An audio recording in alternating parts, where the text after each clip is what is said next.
दोस्तों और बुजुर्गों, आप अपने हौसलों और हिम्मत को बुलंद रखिए। डरने और घबराने की जरूरत नहीं है। इंशाअल्लाह ताला अब आज मैं आया हूं, आपसे वादा कर रहा हूं कि जब तक अल्लाह मुझे जिंदा रखेगा मैं बार बार झांसी को आऊंगा और बुंदेलखंड को आऊंगा। मैं बीजेपी और सपा के लोगों से कहना चाह रहा हूं, तैयार हो जाओ। बुंदेलखंड की जनता खड़े हो जाएगी, अपने इंसाफ के लिए खड़े होकर लड़ेगी। और मुझे तो लग रहा है कि एक दिन यकीनन आएगा जब बुंदेलखंड एक अलग प्रदेश बनेगा, इसलिए कि सपा और बीजेपी ने बुंदेलखंड का कोई विकास नहीं किया बल्कि विनाश कर दिया बुंदेलखंड का। और मैं आपसे वादा कर रहा हूं कि चुनाव के बाद मैं बुंदेलखंड से एक डेलीगेशन को अपने प्रदेश तेलंगाना को लेकर जाऊंगा। तेलंगाना में भी यही हाल था, वहां पर भी पानी नहीं मिलता था, मगर पिछले 7-8 साल के अंदर तेलंगाना में किसानों को लाखों एकड़ जमीन आज किसान ज़राअत कर सकता है। मैं ले जाकर दिखाऊंगा कैसे काम हो सकता है। और बुंदेलखंड की लड़ाई में आप जान लीजिए कि असदुद्दीन ओवैसी आपके साथ कंधे से कंधा मिलाकर लड़ने के लिए तैयार है। मेरे अजीज दोस्तों और बुजुर्गों, समाजवादी पार्टी को वोट देकर आप नुकसान अपना कर रहे हैं। समाजवादी पार्टी बीजेपी योगी और मोदी को नहीं रोक सकती। अगर कोई योगी और मोदी को हरा सकता है तो उसका नाम बाबू सिंह कुशवाहा है। बाबू सिंह कुशवाहा के साथ आप तमाम पार्टी को अपने उम्मीदवारों को कामयाब करिए, क्योंकि वक्त बहुत कम है। मैं आपसे माजरत चाहता हूं, आपसे इजाजत चाहता हूं। क्या 20 तारीख को आप तमाम मिलकर मजलिस का बाबू सिंह कुशवाहा के जाप का साथ देंगे? क्या आप पतंग के निशान पर बटन दबाएंगे? क्या गैस के सिलेंडर के निशान पर बटन दबाएंगे? और क्या आप डरेंगे बीजेपी सपा से? क्या आप डरेंगे बीजेपी सपा से? तो उस बच्ची ने क्या कहा था, जब मैं डरती हूं तो क्या नारा लगाती हूं? क्या नारा लगाया था उसने? क्या नारा लगाया था उसने? डरने की जरूरत नहीं है, अपने नेता को बनाओ। आप नेता बनेंगे इंशाअल्लाह ताला और अपने मुकद्दर के फैसले करेंगे। खुदा हाफिज़, सलाम अलैकुम।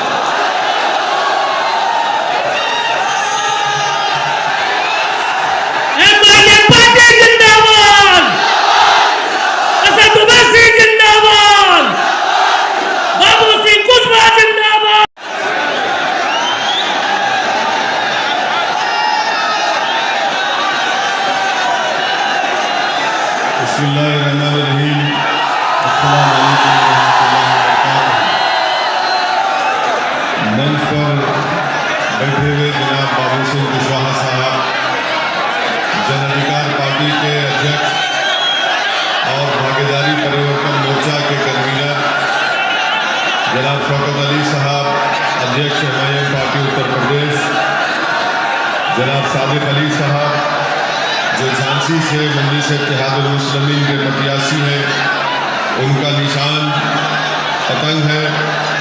और जन अधिकार पार्टी के प्रत्याशी जनाब राजेंद्र पाल साहब रोहतास विधानसभा से, उनका निशान गैस का सिलेंडर है। और भीमा से हमारी बहन नौरामपुर से ब्रिज कुंवर साहब, इनका भी निशान गैस का सिलेंडर है। मैं आप तमाम से अपील करने आया हूं कि 20 तारीख के दिन झांसी से सादिक अली साहब के पतंग के निशान पर बटन दबाइए और दीगर 3 विधानसभा से जहाँ से जन अधिकार पार्टी के प्रत्याशी हैं, उम्मीदवार हैं, उनके गैस के सिलेंडर पर बटन दबाकर उनको कामयाब करिए। मेरे अजीज दोस्तों और बुजुर्गों, वक्त बहुत कम है। मैं मुख्तसर से वक्त में आपके सामने से यही कहना चाहूँगा कि मजलिस इत्तेहादुल मुस्लिमीन बाबू सिंह कुशवाहा के साथ और दीगर 4 पार्टियों ने मिलकर हमने भागीदारी सामाजिक न्याय की लड़ाई का एक हिस्सा है। मेरी आपसे गुजारिश है, आपसे अपील है कि आप आने वाले 20 तारीख के दिन झांसी में मजलिस इत्तेहादुल मुस्लिमीन और जन अधिकार पार्टी के तमाम प्रत्याशी उम्मीदवारों को कामयाब करें, ताकि झांसी और बुंदेलखंड में एक नए दौर का आगाज हो। पिछले बार विधानसभा के असेंबली के चुनाव में आपने झांसी की 4 सीट पर और बुंदेलखंड की तमाम सीट पर आपने बीजेपी के प्रत्याशियों को कामयाब किया, मगर आप जानते हैं कि बुंदेलखंड उत्तर प्रदेश का सबसे पिछड़ा इलाका है। आप जानते हैं कि बुंदेलखंड में आज पीने के पानी की किल्लत है। आप जानते हैं कि बुंदेलखंड में किसान परेशान हैं और आप ये भी जानते हैं कि बुंदेलखंड में यहाँ पर नौजवानों को शिक्षा के लिए, तालीम के लिए ना स्कूल है, ना कॉलेज है, ना युवाओं के लिए नौकरी या रोजगार का कोई इंतजाम है।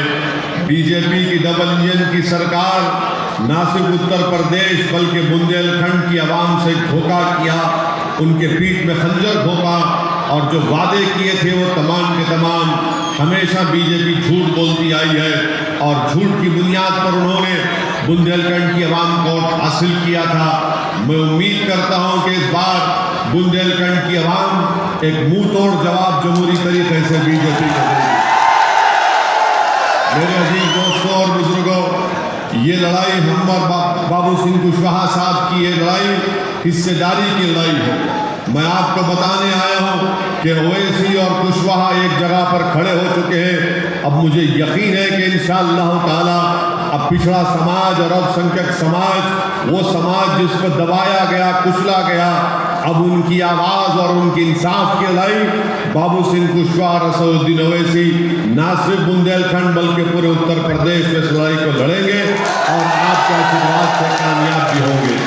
मेरे अजीज दोस्तों और बुजुर्गों, बीजेपी के ताल्लुक से आप जानते हैं कि जहां कहीं भी प्रधानमंत्री आजकल जा रहे, प्रधानमंत्री अपने भाषण में बोल रहे कि भाइयों बहनों, मुस्लिम महिलाओं ने हमको वोट दिया है इसलिए कि हमने ट्रिपल तलाक का कानून पास किया है। हम प्रधानमंत्री से, हम देश के प्रधानमंत्री नरेंद्र मोदी को बताना चाह रहे हैं कि अगर आपका मानना ये है कि मुस्लिम महिलाओं ने ट्रिपल तलाक के कानून बनाने पर आपको वोट दिया है, तो देश के प्रधानमंत्री कर्नाटक के बच्चियों को स्कूल जाने से क्यों रोक रहे हैं? देश के प्रधानमंत्री और वहाँ की बीजेपी की सरकार, कर्नाटक की सरकार कॉलेज में बच्ची हिजाब पहनकर जाना चाहती है तो उसको रोक रहे हैं। आपने कानून बना दिया हिमाचल में, मध्य प्रदेश में, क्यों? अगर जब आप ये कह रहे हैं कि आपको मुस्लिम महिला का वोट मिला, तो फिर आप उन बच्चियों को जो अपनी शनाख्त को बरकरार रखते हुए शिक्षा हासिल करना चाहते हैं, तो बीजेपी इन बच्चियों को तालीम हासिल करने से रोक रही है। और हम देश के प्रधानमंत्री से कहना चाह रहे हैं और अपने पति के साथ घर में नहीं रहती, जिसमें माशाअल्लाह से हमारी गुजरात की भाभी भी शामिल है। मेरे अजीज दोस्तों, दूसरी बात ये है, आप जानते हैं कि योगी आदित्यनाथ ये कहते हैं, क्या कहते हैं बाबा, कि हमने यूपी से क्रिमिनलों का, माफियाओं का खात्मा कर दिया। योगी आदित्यनाथ ये बताओ फिर हम पर गोली चलाने वाले किसके घर के दामाद थे? ये किसकी नाजायज औलाद थी? अभी हमको मीडिया ने पूछा कि योगी आदित्यनाथ ने कहा कि चुनाव चल रहा है, बुलडोजर रुके हुए हैं, चुनाव के बाद बुलडोजर आएंगे। योगी आदित्यनाथ को तुम्हारे बुलडोजर जो हम पर गोलियां चलाए, उनका घर अभी तक है, वहां पर घर तोड़ो उनका। नहीं तोड़ेंगे। इन्हीं के मंत्री जाकर, जिन लोगों ने हम पर गोलियां चलाई, उनके घर को जाकर उनके परिवार से मिलकर उनको हिम्मत दिलाते हैं। तो मालूम हुआ कि योगी आदित्यनाथ के तमाम बातें सिर्फ टाई पर है, इसका हकीकत की दुनिया से कोई ताल्लुक नहीं है। चौथी बात जो समाजवादी पार्टी के लोग आपसे आकर कहेंगे हमारे जाने के बाद कि ओवैसी के भाषण में, जज्बात में आकर अपना वोट ओवैसी के नाम पर मजलिस को नहीं देना वरना बीजेपी आ जाएगी, तो मैं समाजवादी पार्टी के कमजोर लोगों से पूछना चाह रहा हूं कि क्या 2017 में हम चुनाव लड़े थे यहां से? तो कैसे बीजेपी जीत गई? तो समाजवादी पार्टी के पास कोई प्रोग्राम नहीं, कोई पॉलिसी नहीं। याद रखिए, अखिलेश यादव में और बाबा में कोई फर्क नहीं है। ये दोनों राम और श्याम की जोड़ी है, सिक्के के दो रुख हैं। और जब हमने कहा कि मुस्लिम महिला, एक बच्ची इंशाअल्लाह हिजाब पहनकर एक दिन हमारी जिंदगी में नहीं तो हमारी जिंदगी के बाद इस देश की प्रधानमंत्री बनेगी, तो अखिलेश के पेट में दर्द हो गया, बाबा पेट में दर्द हो गया। बाबा ने कहा कि ये तालिबान की मानसिकता की बात ओवैसी करता है, और अखिलेश से मीडिया ने पूछा तो कहा सुनाई नहीं दे रहा है।